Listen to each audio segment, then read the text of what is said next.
Video එකෙන් ගේන්න හිතුවේ මගේ hair care routine එක. ඉස්සෙල්ලම මම පරිසරය ටිකක් වෙනස් කරා. නැත්තම් හැමදාම මම room එකේ balcony එකේ එහෙම නැත්තම් room එකේනේ ওই පිටිපස්සෙන් පේන්නේ අපේ පිටේන. මං ඉන්නේ අපේ rooftop එකේ. ඉතින් මං හිතුවා ඉස්සෙල්ලම තැන වෙනස් කරා නම් හොඳයි කියලා. ඉතින් එහෙනම් අපි යන් අද වීඩියෝ එකට.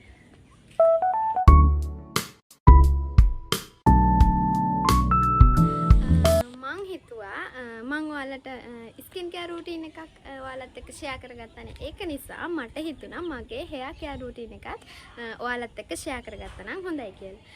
මං ඉස්සෙල්ලාම කියනවා මේක මට රිසල්ට් තිබුණු විදිය. ඒක නිසා තමයි මං ඔයාලට සජෙස්ට් කරන්නේ සහ මං කියන්නේ මේක තව කෙනෙක්ට වැඩ නොකරන්න පුළුවන්. තව කෙනෙක්ට ගොඩාක් මටත් වඩා හොඳට මේකේ රිසල්ට්ස් තියෙන්න පුළුවන්. හැබැයි සමහර කෙනෙක්ට මේකේ රිසල්ට්ස් නැති වෙන්න පුළුවන්. එහෙම වෙන්නේ එක එක්කෙනාගේ ඔළුවේ තියෙන උෂ්ණත්වය සහ එක එක්කෙනාට ඒක බලපාන විදිය අනුව. මං හිතන විදිහට මේක මම පාවිච්චි කරන්න ගත්තෙත් මේ තෙල් එක වීඩියෝ එක දැකලාමයි. කවුරු හරි අක්ක කෙනෙක් කරපු YouTube channel එක දැකලා තමයි මම පාවිච්චි කරන්න ගත්තේ. මම පාවිච්චි කරන්න අරගෙනත් ටික කාලයක් පාවිච්චි කරලා තමයි මම ඔයාලට රිසල්ට්ස් කියන්න හිටියේ. ඉස්සෙල්ලම දැන් ඒකට යන කලින් මම ඔයාලත් එක්ක ෂෙයා කරගන්නම් මගේ කොණ්ඩේ ජර්නි එක. ඒ කියන්නේ පුංචි කාලේ ඉඳන් මගේ කොණ්ඩේ ස්ට්‍රේට්. ඔයාලට පේනවනේ. මගේ කොණ්ඩේ උපන් කාලේ ඉඳලම ස්ට්‍රේට්. හරිම ලස්සන කොණ්ඩයක් මට තිබුණේ. උපන් කාලේ ඉඳන් ස්ට්‍රේට්. හැබැයි මං හිතන්නේ මං A level කරද්දි මං ඔයාලට කලින් කියලා තියෙනවා මේ මට හිතුණා මගේ කොණ්ඩේ දැන් ස්ට්‍රේට් නිසා නිකන් අර චුට්ටක් වගේ පේනවනේ සමහර වෙලාවට මේක ක්‍රේල් කරා නම් හරි කියලා. මං ඊට පස්සේ මගේ කොණ්ඩේ මේ මීට වඩා ගොඩක් තිබුණා. ගොඩක්ම පාරට තිබුණා. දණි හිසට චුට්ටක් උඩට වෙන්න වගේ ගොඩක් දිගට තිබුණා ඉස්කෝලේ යන කාලේ. මං හිතුවා මේක ක්‍රේල් කරා නම් හොඳයි කියලා මං ක්‍රේල් කරා. ක්‍රේල් කරද්දි කොණ්ඩේට දාපු කෙමිකල් එක මං හිතන්නේ එහෙම අත්දැකීම් තියෙන අයත් මෙතන ඇති. මේ ඒකට මගේ කොණ්ඩේ අර දිගට තිබුණු කොණ්ඩේ සේරම ගිහිලා කොණ්ඩේ නට්ටක් වෙන්නම මේ චූටි වුණා. මං හිතන්නේ කෙමිකල් එකේ සැරට ඒක මට අවුරුදු 3ක් විතර යනකම් ආයි හදා ගන්නම බැරි වුණා. ඊට පස්සේ ටික දවසක් මම කරපිංචි තෙල් ගෑවා. ඒක හරිම හොඳයි කරපිංචි තෙල් එක. ඒක මට ගොඩක් හොඳට වැඩ කරා. මට ඒක හදා ගන්න වෙලාවක් නෑ. ගෙදර යන්න වෙලාවක් නෑනේ මෙහෙ. පීට යාවම ඒ නිසා තමයි මං හිතුවේ වෙන ඔප්ෂන් එකකට යනවා කියලා. නැත්තම් කරපිංචි තෙල් එක හරිම හොඳයි. ඊට පස්සේ ඒක එහෙම අපේ ගෑල්මේට පොඩි පිස්සුවක් තියෙනවානේ. ඒ වගේ මට හිතුණා කොණ්ඩේ ලේයර් කරා නම් හරි කියලා.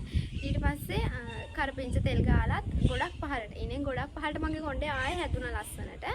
මං මේක මේ ලේයර් කරා. ලේයර් කරන්න ගිහිල්ලා මෙන්න මේ හරියට විතර කොට වුණා. මම ෆොටෝ එකක් ඒ කාලේ තිබුණොත් ඔයාලට දාන්නම්. කොට වුණා. වැවෙනවත් එක්ක මගේ කොණ්ඩේ වැවුණා අපහු. මං අර කියපු තෙල් එක ගාලා.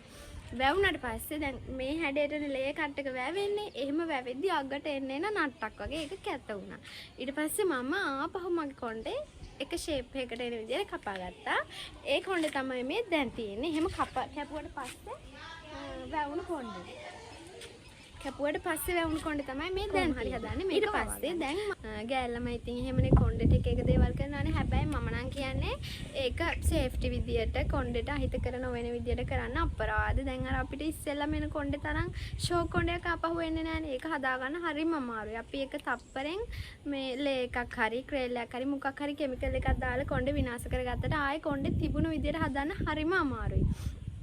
ඉතින් ඒක නිසා ඔයාලා ඒක ගැන හිතලා වැඩ කරන්න. දැන් මං කියන්නම් මම කොණ්ඩේ වවාගත්තු තෙල් එක මං ආයෙමත් කියනවා මේකේ පාවිච්චි කරන අය ඇති. එහෙම අය ඉන්නවනම් යටින් කමෙන්ට් එකක් දාගෙන යන්න ඔයාලට කොහොමද රිසල්ට්ස් හම්බුනේ කියලා. මට හොඳ රිසල්ට් එකක් හම්බෙච්ච නිසා තමයි මම ඔයාලට රෙකමන්ඩ් කරන්නේ. කිසිම මේක නම් එක. ඔයාලා ගොඩක් මේක දන්නවත් ඇති. මෙන්න මේ තෙල් එක. මේක උබේසේකර තෙල් එක. මේක ඔයාලා දන්නවා ඇති. උබේසේකර වෙද්ද මහත්තයා හදන්නේ. මේක හරිම මේ සාමාන්‍ය මිලකට ගන්නත් පුළුවන්. මේක රුපියල් 550යි උනේ. මම ඔයාලට මේකේ මේ බොක්ස් එකක් තියාගෙන හිටියා පෙන්නන්න. ඒක නෑ මං අස් කරද්දි කොහේ හරි මම හිතන්නේ පුච්චලා වෙන්නේ නැති. මේක රුපියල් 550යි. මේක මේ අර ඔළුවේ ඉස්සොරි තියෙනවා නම් ඒකට හොඳයි. ඊට පස්සේ උකුණෝ ඊට පස්සේ ඔළුවේ කැක්කුම එහෙම හැදෙන්නේ නැහැ. හැබැයි චූටි දෙයක් තියෙනවා. මේක චුට්ටක් අර ඒ කියන්නේ ගඳයි කියලා ඔයාලා සමහර තෙල් ගන්න නැණි ගඳයි කියලා මේකේ පොඩි අර බෙහෙත් තෙල් සුවඳක් වගේ තමයි තියෙන්නේ. හැබැයි සතියට දෙපාරක්වත් මේක යූස් කරන්න අනිවාර්යෙන් මේකෙන් ප්‍රතිඵල තියෙනවා. ගොඩක් අය මම දන්න ගොඩක් යාළුවොත් පාවිච්චි කරනවා මේක ගොඩක් හොඳයි. මේක පාවිච්චි කරපු අය ඉන්නවා නම් පහලින් කමෙන්ට් එකක් දාන්න මේ තෙල් එක හොඳද නැද්ද කියලා. ඉතින් මේ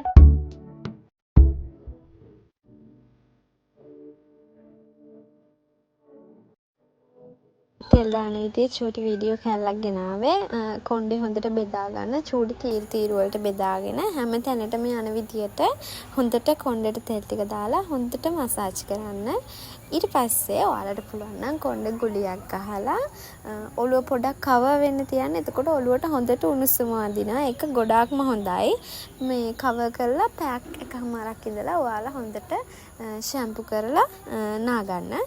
ඒකෙදිත් ඔයාලා හොඳ ෂැම්පු එකක් පාවිච්චි කරන්න මතක තියාගන්න. තෙල් එක දාලා දැන් අද මට නිවාඩු දවස මම ඉන්නෙත් අද මේ තෙල් ටිකක් ඔළුවට දාගන්න. මේක දාලා ඔයාලට තනියම මසාජ් කරගන්න බෑ. කරදරයි වගේ නම් මම ඒකටත් පොඩි ටිප් එකක් කියන්නම්. මෙන්න මේක. ඔයාලා මේක දැකලා තියෙනවද? මේක තියෙන අයත් ඇති, පාවිච්චි කරන අයත් ඇති, දැකලා තියෙන අයත් ඇති. මේක පාවිච්චි කරලා ඔයාලට පුළුවන් තෙල් ටික හොඳට ඔළුවට වදින විදිහට මසාජ් කරගන්න. ඒක අර මේ ඔයාලට මසාජ් කර ඉන්න කම්මැලි නම් ඒ වගේ අයට මේක පාවිච්චි කරන්න පුළුවන්.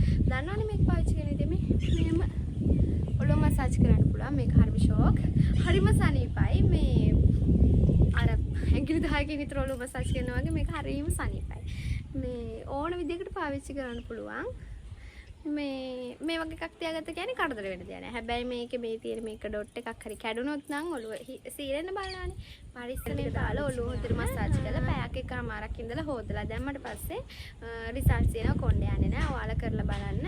කරලා බලලා මට රිසල්ට්ස් කියන්න. එහෙනම් අද වීඩියෝ එක මෙතනින් නවත්තනවා. ගිහින් එන්න. බයි බයි.